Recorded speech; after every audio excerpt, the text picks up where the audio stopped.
partout les mêmes drapeaux à Bokipa. Faux drapeau. Donc, Naï na la Sibino Bengana Général Malila. Moi la soda za soda. Hollandais. Moi la Lyon aza Lyon. Yango na la Sibino. La Sibino pour bana le baba ketu. Oh boy. Yango ezika nanu. Drapeau Bokipa ezika nanu. Oh aza makasi. N'hésitez pas à liker la vidéo si elle vous plaît et si vous êtes nouveau sur la chaîne, n'oubliez pas de vous abonner et d'activer la notification pour ne rater aucune de nos prochaines vidéos. Donc Bokipa baza toujours na Congo. Imposé il politique nambe afin bata afin de la rue. Moi la gizoba zoba, quelqu'un qui a les gros yeux comme un hibou. On dirait Moutameli, ça qui a pilipili. On commence. Pour nous s'abonner, ils en ont facile.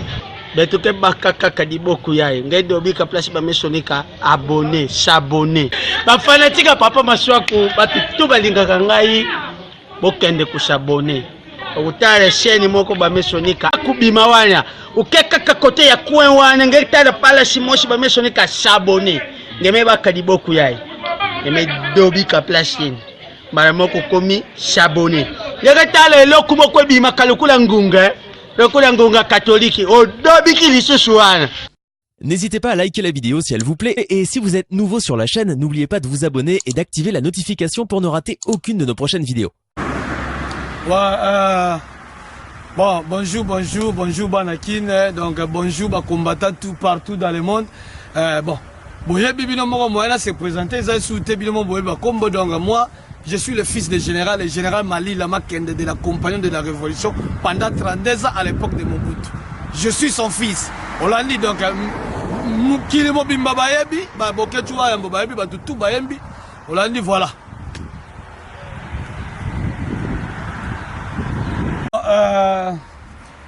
Nazomona Mamna Roloba Tepo, Nazaka Maramba Roloba. Voilà. Faut mon gouvernement moko irresponsable. Voilà, Batouba Koufa na Beni, na ba Est, Basolo Belangote. Alors, Lelo, moi na Mboka, hein, mon premier, Boketu Wayambo, qui est salé à passant, a tombé drapeau comme problème. Mais ma camoise de la Est, qu'on a pas ni teke, ba président de la République, na ba ministre, na ba député, ba que nous 600. Kaka makambo ya drapeau nebo telemi.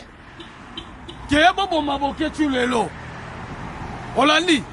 Mais vous êtes des fous. Vous êtes des bandes de voleurs. Les gars journalistes, moi je suis Botungi Sarabiso trop. Botungi Sarabiso trop. Balato comment combattant. Comment Botungi Sarabiso.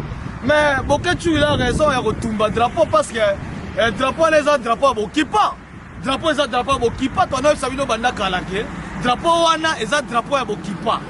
On l'a dit. Donc voilà.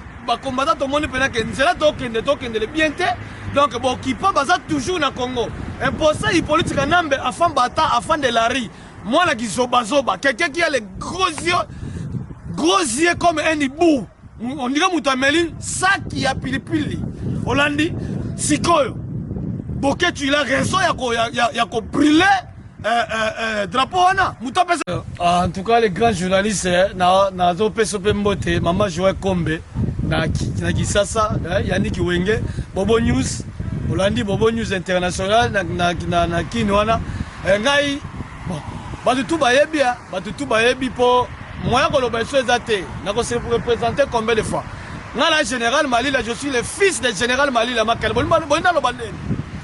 je suis le fils du général Malila Makende de la compagnie de la révolution mututu ayebi nana yebi ngate voilà donc yelo kana ina lo bangwana donc mutu nyoso ba yebi donc général Malila donc na ko changer te mon la lion azalion mon na koi azan koi ya atumi drapeau Bokipa drapeau ba Rwandais drapeau ba Tutsi drapeau ya Kagame Hollandi drapeau ya batu oyo bazo boma peuple congolais Hollandi drapeau makila voilà yango moni bazongisi biso na époque ya Mobutu bazongisi biso pendant l'époque ya Mobutu poto so Mobutu azaki envie ko sekusai Hollandi po Boketu atumbi drapeau wana ana raison muta kolobane ni a ni o aza le fils du pays po pays wana eza Boketu mboka wana eza mututu Hollandi Boketu akende poto mboka wana eza ya Boketu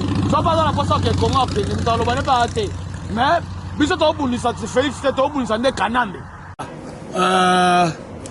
mutawokanga Boketu ate mutawokanga Boketu ate Boketu aza blindé déjà donc au moins que Boketu bana ko finga Kanambe kana chien afin de la rue bakanga ina ntepana pendant 18 ans bakanga été biso ba combattant de tozawana tozaka pena bien blindé po naza na passeport naza na avocat naza na ba tout donc pona okanga Boketu oyambo eza facilité po avant bango bakanga na Boketu baba na okanga Kanambe fo bana kokanga na Kanambe Hippolyte Kanambe na ba Rwandais na ba Zoé na ba Janeti bakangi bango comme ça ne sikoyo ba okanga Boketu kaka boy kaka boko okanga mwana mboka. Sabino, le fils du général Malila, Sabino qui mwana soldat, mwana Koyi, Azan Koyi, mwana Lion, Azan Lion. Donc mwana soldat, Sabino qui nenge bobe ke boluka Boketu, po atumbi drapeau na Sabino belage, mwana zo tumba yango sikoyo bino batama kasi, po boya olukisa général Malila boya. Ala Sabino.